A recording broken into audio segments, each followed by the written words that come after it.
बड़ी गल बंदूक सुट दे दुश्मना। ਪੰਜਾਬੀ ਫਿਲਮਾਂ ਦੀ ਗੱਲ ਕਰੀਏ ਤੇ ਅਦਾਕਾਰ ਯੂਸਫ ਖਾਨ ਦਾ ਨਾਂ ਪਹਿਲੇ ਨਾਵਾਂ ਵਿੱਚ ਆਵੇਗਾ।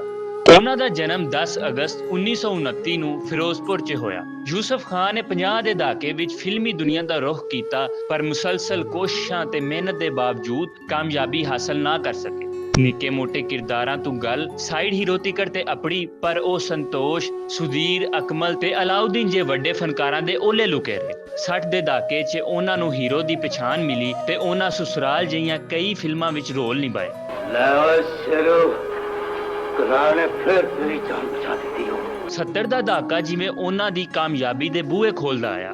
ਗਰਨਾਤਾ, ਚੰਨ ਪੁੱਤਰ, ਸਿੱਧਾ ਰਸਤਾ, ਸ਼ਰੀਫ, ਬਦਮਾਸ਼ ਤੇ ਜ਼ਿੱਦੀ ਜਿਹੀਆਂ ਫਿਲਮਾਂ ਸਾਹਮਣੇ ਆਈਆਂ ਤੇ ਯੂਸਫ ਖਾਨ ਪੰਜਾਬੀ ਫਿਲਮਾਂ ਦੇ ਅਜਿਹੇ ਸੂਰਜ ਬਣ ਗਏ ਜਿਹਦੀ ਰੋਸ਼ਨੀ ਮਰਦੇ ਦਮ ਤੀਕਰ ਕਾਇਮ ਰਹੀ। ਹੀਰਾ ਹੱਕ ਦੀ ਰਾਹ ਤੇ ਕੁਰਬਾਨ ਹੋਇਆ ਸੀ ਬਦਮਾਸ਼ੋ।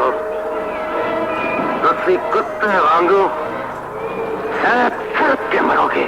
ਯੂਸਫ ਖਾਨ ਹੋਰਾਂ ਭਾਵੇਂ ਸ਼ੁਰੂ 'ਚ ਉਰਦੂ ਫਿਲਮਾਂ ਵਿੱਚ ਰੋਮਾਨਵੀ ਹੀਰੋ ਦੇ ਤੌਰ ਤੇ ਕੰਮ ਕੀਤਾ, ਪਰ ਉਹਨਾਂ ਨੂੰ ਅਸਲ ਅਰੂਜ ਪੰਜਾਬੀ ਫਿਲਮਾਂ ਵਿੱਚ ਮਿਲਿਆ। ਤੀਰਾਨੀ ਤੋਂ ਲੈ ਕੇ ਬੁੱਢਾ ਗੁੱਜਰ ਤੀਕਰ ਹਰ ਉਹ ਫਿਲਮ ਜਿਹਦੇ ਵਿੱਚ ਯੂਸਫ ਖਾਨ ਦੀ ਅਦਾਕਾਰੀ ਮਿਸਾਲ ਬਣੀ, ਉਹਨੇ ਕਾਮਯਾਬੀ ਦੇ ਝੰਡੇ ਗੱਡੇ। इश्क मेरा ईमान दिलो को प्यार तुम्हें कुर्बान दिलो को।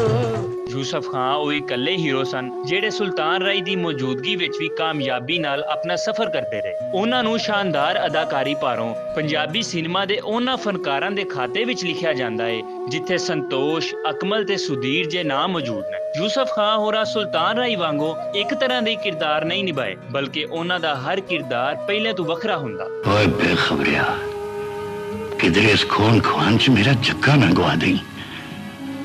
ਤੇਰੇ ਸੱਜੇ ਖੱਬੇ ਦੁਸ਼ਮਣ। ਫਿਲਮੀ ਦੁਨੀਆ ਵਿੱਚ ਉਹਨਾਂ ਨੂੰ ਉਚੇਚਾ ਮੁਕਾਮ ਮਿਲਿਆ ਤੇ ਮਰਨ ਤੀਕਰ ਫਨਕਾਰ ਬਰਾਦਰੀ ਨੇ ਉਹਨਾਂ ਨੂੰ ਇਹ ਸਰਦਾਰੀ ਦਿੱਤੀ ਰੱਖੀ। ਪੰਜਾਬੀ ਫਿਲਮਾਂ ਦਾ ਇਹ ਵੱਡਾ ਫਨਕਾਰ ਤੇ ਅਨਮੁੱਲਾ ਹੀਰਾ 20 ਸਤੰਬਰ 2009 ਨੂੰ ਆਪਣੇ ਮਹਿਬੂਬ ਸ਼ਹਿਰ ਲਾਹੌਰ ਵਿੱਚ ਚਲਾਣਾ ਕਰ ਗਿਆ। ਹੁਣ ਸਾਰੇ ਤੇਰੇ ਰਿਸ਼ਤੇ ਮੁੱਕ ਗਏ ਨੇ। ਤੁਹਾਨੂੰ ਅੱਲਾ ਦੀ ਰਜ਼ਾ ਸਮਝ ਕੇ ਸਬਰ ਕਰ ਲੈ। ਯੂਸਫ ਖਾਨ ਦਾ ਨਾਮ ਉਦੋਂ ਤੀਕਰ ਯਾਦ ਰੱਖਿਆ ਜਾਵੇਗਾ ਜਦ ਤੀਕਰ ਪੰਜਾਬੀ ਫਿਲਮਾਂ ਬਣਦੀਆਂ ਰਹਿਣਗੀਆਂ।